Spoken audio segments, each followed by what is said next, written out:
امام غزالی 11ویں صدی عیسوی کے بہت بڑے عالم، مفکر، فلسفی، اللہ کے ولی گزرے، بہت بڑی شخصیت ہے، حجت الاسلام ہے۔ انہوں نے دنیا کو تج دیا تھا۔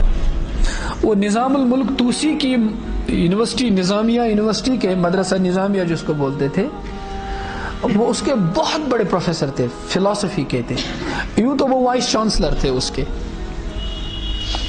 پھر جب ان کے دل کے اندر دنیا کی وقت کا احساس پیدا ہوا کہ یہ تو ہے ہی نہیں کچھ، لو کانت الدنیا عند اللہ تعدل جناح بعوضۃ ما سقى منه کافرا شربۃ من الماء او کما قال علیہ الصلوۃ والسلام۔ اس دنیا کی وقت مچھر کے پر کے برابر بھی ہوتی تو بے ایمان کو پانی کا گھونٹ بھی نہیں ملتا۔ ان کو وقت آئی، قرآن مجید نے ان کو سمجھایا دنیا ہے ہی نہیں کچھ، اپنے پورے سامان کے ساتھ، اپنے پورے مناصب اور عہدوں کے ساتھ بھی دنیا کی کوئی قیمت نہیں، کوئی قیمت نہیں۔ ہمارے خلفاء خلافت نہیں کرتے، صحابہ زمام کار دنیا کی کبھی نہیں سنبھالتے، لیکن وہ اللہ کا حکم تھا۔ جس مقصد کو انجام دینے کے لیے اللہ نے رسول اللہ صلی اللہ علیہ وسلم کو دنیا میں بھیجا تھا، وہ اسی سلسلے کی ایک کڑی کو پورا کرنا تھا، ورنہ محض دنیا کی خاطر وہ کبھی دنیا کا نظام نہیں سنبھالتے، کبھی ایسا نہیں کرتے۔ تو وہ امام غزالی یونیورسٹی چھوڑ دیا انہوں نے۔ وہ پہلے ایک رائل روب پہنا کرتے تھے، بڑے جو بادشاہی لباس پہنا کرتے تھے، اور سونے کا نیکلیس ہوتا تھا ان کو، وہ لٹکاتے تھے، زبردست رائل زندگی گزارتے تھے۔ پھر جب ان کے دل پہ یہ چیز گزری تو دنیا کی وقت اور آخرت کی عظمت یہ آئی، تو انہوں نے بہانہ بنایا اور اس وقت کے حکمران سے کہا کہ میں حج پہ جا رہا ہوں، میری جگہ میرے بھائی کو رکھ لیجئے، میں لوٹ آؤں گا۔ اس کے بعد لکھا کہ وہ حضرت ابراہیم علیہ السلام کی قبر مبارک پہ تشریف لے گئے۔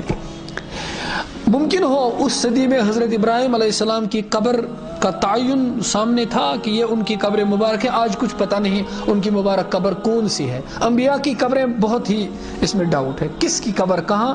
ہمارے رسول پاک صلی اللہ علیہ وسلم کی جس طرح ہر چیز اللہ نے محفوظ کر دی، یہ بھی محفوظ ہے کہ اس سے ایمان کا تقاضا جڑا ہوا ہے۔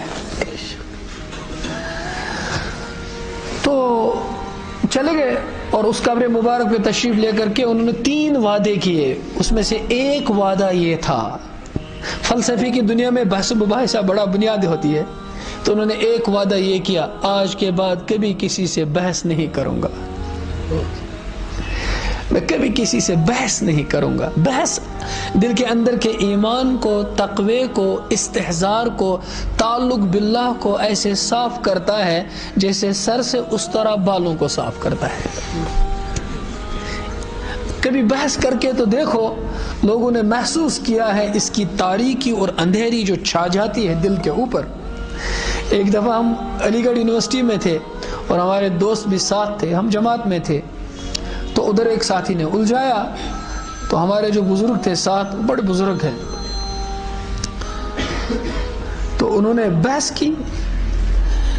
تہجد کے وقت میں ہم بیٹھے تھے ایسے مسجد میں، تو وہ بھی تھے، گہرے مراقبے میں تھے، تو میں ان کے پہلو میں بیٹھا تھا، تو انہی کی برکت سے، چونکہ جب وہاں بیٹھے تھے تو جاگنا پڑا، تو انہوں نے بیچ میں سر اٹھا کر کہا اس طرح، حالانکہ بیچ میں وہ تقریباً نماز تک تو سر نہیں اٹھاتے تھے، بیچ میں پورے مراقبے میں سر اٹھا کر مجھے اس طرح کہا رات کے بحث کا اندھیرا اور نحوست ابھی بھی دل پر محسوس ہو رہی ہے۔